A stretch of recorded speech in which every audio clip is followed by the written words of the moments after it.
Monsieur le Président, Madame la Ministre, Monsieur le Ministre, Mesdames et Messieurs les rapporteurs et rapporteurs pour avis, mes chers collègues, le contrat que l'État passe avec ses citoyens doit être honnête. Si la société m'accorde des droits, j'ai aussi des devoirs envers elle et réciproquement. Mais parfois, les signataires de ce contrat sont, disons-le, malhonnêtes. Certains le sont par ignorance, et la reconnaissance récente du droit à l'erreur est à ce titre un vrai progrès. D'autres, en revanche, fraudent sciemment. Eh bien, c'est à eux que s'adresse ce projet de loi.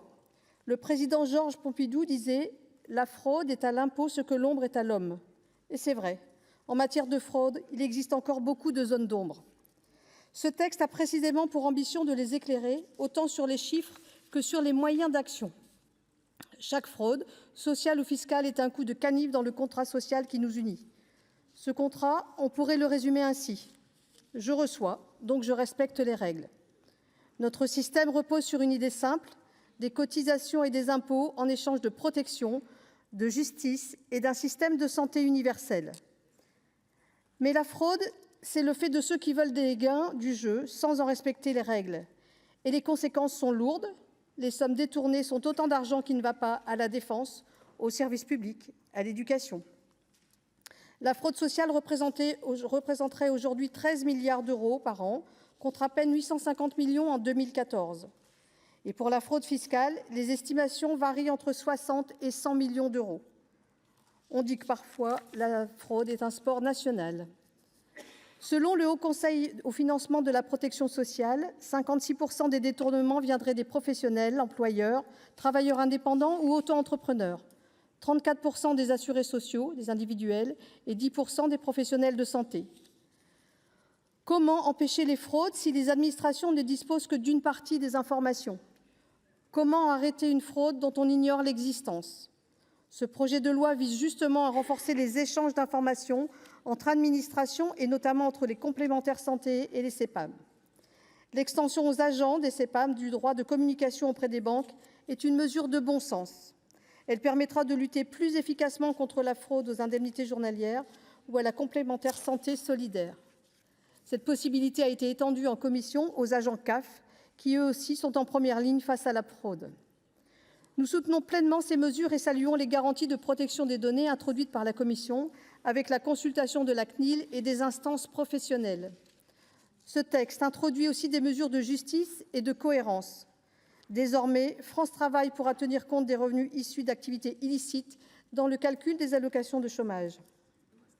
C'est aussi une mesure de bon sens et de justice, étendue par la Commission à toutes les aides sociales sous condition de ressources.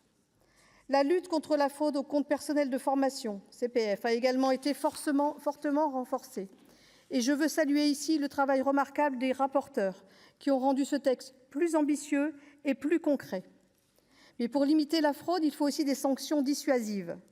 Ce texte crée une peine spécifique pour l'escroquerie aux finances publiques en bande organisée, portée à 15 ans de réclusion criminelle et à 1 million d'euros d'amende.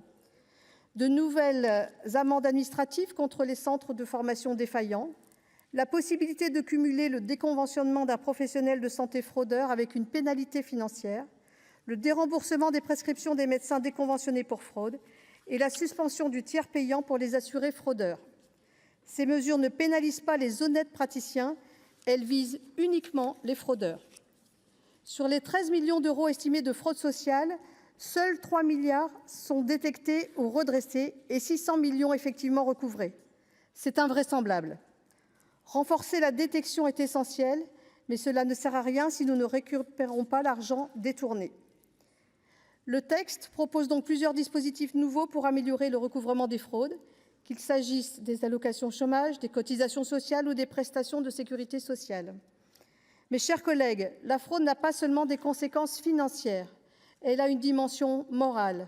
Elle mine la confiance de ceux qui respectent les règles, de ceux qui paient leurs impôts et qui finissent par douter de la justice du système. Car personne n'aime les tricheurs. Toutefois, méfions-nous des excès de zèle.